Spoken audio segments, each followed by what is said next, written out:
Sabi ni mga opisyal ng oposisyon at eksperto sa Canada, maaring may 1,000 dating miyembro ng Islamic Revolutionary Guard Corps ng Iran o IRGC sa bansa na posibleng maging banta hindi lang sa Canada, kundi pati sa Estados Unidos. Nag-alala na kapasok ang ilan sa kanila gamit ang asylum channels o butas sa imigrasyon, kaya mahirap silang mahanap o mapaalis. May babala mula sa intelligence na maaring naglabas ang Iran ng operational trigger na posibleng mag-activate ng sleeper network sa ibang bansa matapos magsimula ang digmaan laban sa US at Israel. Ayon sa mga autoridad sa Canada, di pa lubos na papatunayan ng mga numerong ito, ngunit tumitindi ang debat kung sapat ang ginagawa laban sa panganib na ito. Baka kasama natin ngayon mula Ottawa ang direktor ng MacDonald-Laurier Institute, Casey Babb. Gaano ka-credible ang mga tantiyang ito?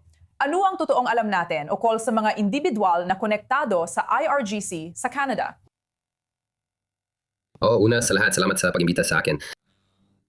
Tingnan mo, paulit-ulit na at naisulat ko na ito sa Free Press noong Disyembre. Naririnig ko ito mula sa mga mapagkakatiwalaang tao, mula sa mga mamamahayag, mula sa mga eksperto na halos buong karera nila ay pinag-aralan ng Iran, mula sa mga eskolar, mula sa mga eksperto sa pambansang seguridad na merong daan-daang dating opisyal ng Iran, mga matataas na opisyal sa Canada. Ang ilan sa kanila ay konektado sa militar, ang ilan naman ay konektado sa nuclear program ng bansa. May mga individual pa nga dito na malapit na konektado sa dating kataas-taasang pinuno. Kaya ito ay isang totoong issue dito. Nagsisimula na mamulat ang mga tao tungkol dito, pero ang komunidad ng mga Iranian dito na marami sa kanila ay naging biktima ng rehimen niyon ay talagang matindi ang nararamdaman tungkol sa issue nito.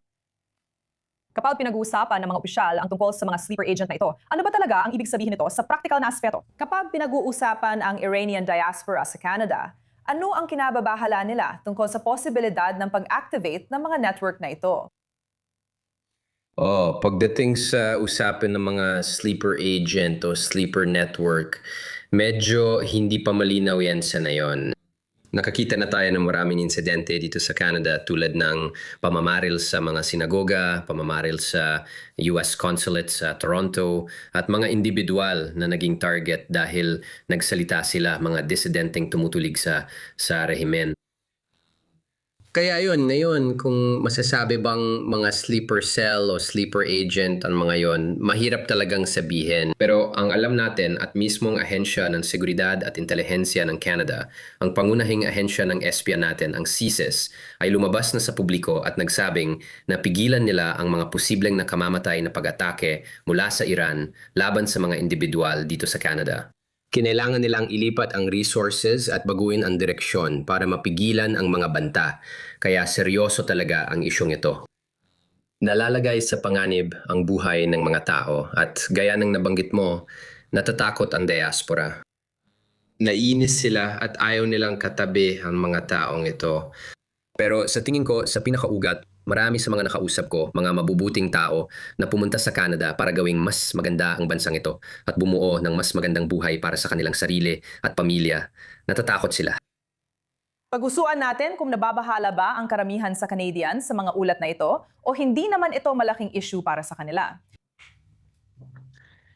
Sana masabi ko na marami ang nag-aalala, pero ang totoo, sa tingin ko, para sa karaniwang Canadian, hindi ito malaking issue.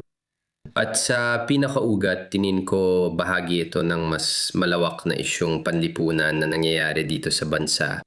Talagang napakabigat na bantayan. Siguro sa opinion ko, masasabi kong ito marahil ang pinakamalalang issue na kinakaharap ng bansa ngayon.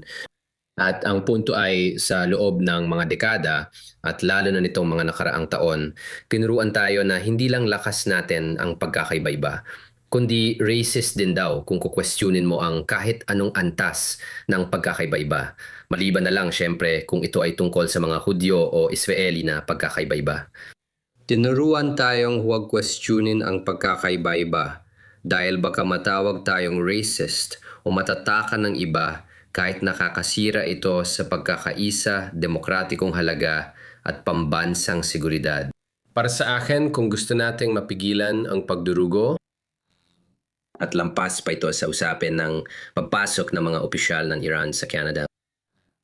Kailangan nating madising sa katotohanan na ang pagpaparaya sa kawalang pagpaparaya ay mauuwi sa ating pagkawasak. At para sa akin, kapag pinag-uusapan natin ang mga opisyal ng Iran, itong isyong ito talagang makaugnay sila.